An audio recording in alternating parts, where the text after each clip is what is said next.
शासकीय इमारतीचे कामे करताना आगामी 100 वर्षे टिकणारी दर्जेदार कामे करा, यासाठी अत्याधुनिक तंत्रज्ञानाचा वापर करा असे निर्देश उपमुख्यमंत्री तथा जिल्ह्याचे पालकमंत्री अजित पवार यांनी शहरातील विविध विकास कामांच्या पाहणी प्रसंगी दिले आहेत। यावेळी नोंदणी महानिरीक्षक व मुद्रांक नियंत्रक हिरालाल सोनवणे, जिल्हाधिकारी डॉक्टर राजेश देशमुख, सहनोंदणी महानिरीक्षक तथा मुद्रांक अधीक्षक नंदकुमार काटकर, नोंदणी उपमहानिरीक्षक उदयराज चव्हाण, सार्वजनिक बांधकाम विभागाचे मुख्य अभियंता अतुल चव्हाण, अधीक्षक अभियंता बाप्पा बहिर, सीओईपीचे उपकुलगुरू सुधीर आगाशे, प्राध्यापक भालचंद्र बिराजदार, निबंधक दयाराम सोनवणे आदी उपस्थित होते।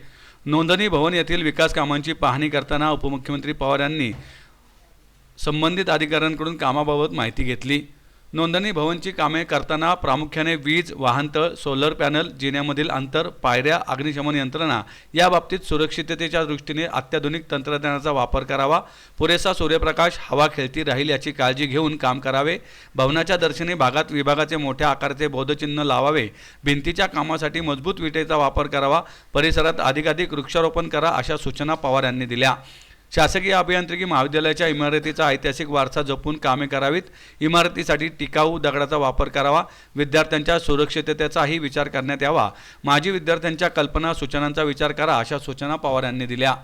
इमारत पूर्ण झाल्यानंतर देखभाल दुरुस्तीचा खर्च कमीत कमी झाला पाहिजेत।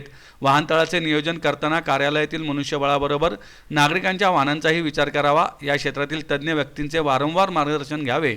इमारत पूर्ण झाल्यानंतर नागरिकांना समाधान वाटले पाहिजेत। विकास कामांसाठी निधीची कमतरता भासू देणार नाही अशी ग्वाही देखील पवार यांनी यावेळी दिली।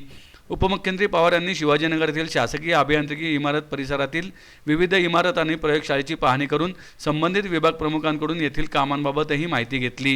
एक मिनिट, पाण्याच्या बद्दल मी तुम्हाला मागच्याच वेळेस सांगितलेलं होतं की रब्बीचा हंगाम संपल्यानंतर पुन्हा कालवा सल्लागार समिती घेतली जाईल आणि त्याच्यामध्ये किती बाष्पीभवन झालं, किती पाणी शेतीला गेलं, किती पाणी आता जुलै 2024 पर्यंत आपल्या पुढेकरांना लागेल, ह्या सगळ्याचं नियोजन करून आम्ही पुढची ती आखणी करणार आहे। हे मी तुम्हाला इथंच काही दिवसापूर्वी सांगितलेलं होतं। राज्य मागासवर्ग आयोगाची काल बैठक झाली।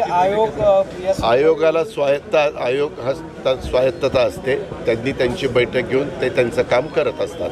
त्याच्यात आम्ही काही इंटरफेअर करत नाही। पण सरकारने आदेश काढला काल की 7 दिवसात सर्वेक्षण केलं। त्याच्या संदर्भामध्ये वरिष्ठ पातळीवर त्यांच्याशी चर्चा झाली। त्यांना जे काही मदत करायला माणसं पाहिजेत ती सगळी यंत्रणा राज्य सरकारची उपलब्ध करून दिलेली आहे। त्याच्यात सगळ्या जिल्हाधिकाऱ्यांना व्हिडिओ कॉन्फरन्सिंगच्या द्वारे मुख्यमंत्र्यांनी विभागीय आयुक्त, सर्व कलेक्टर, सर्व आयुक्त कॉर्पोरेशनचे अशा सगळ्या ह्या यंत्रणेंना स्पष्टपणे सांगितलं। कारण त्या मिटिंगला मी पण होतो, देवेंद्रजी पण होते आणि सह्याद्रीवरून ती VC घेतलेली होती। त्यावेळेस त्या सगळ्या टीमला सांगितलेले सचिव लोक पण होते। त्याच्यात 2 सचिव लोकांना सामाजिक न्यायाचे सचिव आणि OBC इतर मागासवर्गीय विभाग जो आमचा आहे त्याचे सचिव, या दोघांनाही रोजचे रोज त्याच्याबद्दलची माहिती घेऊन त्याचा पाठपुरावा करायच्या सूचना मुख्यमंत्र्यांनी दिल्या।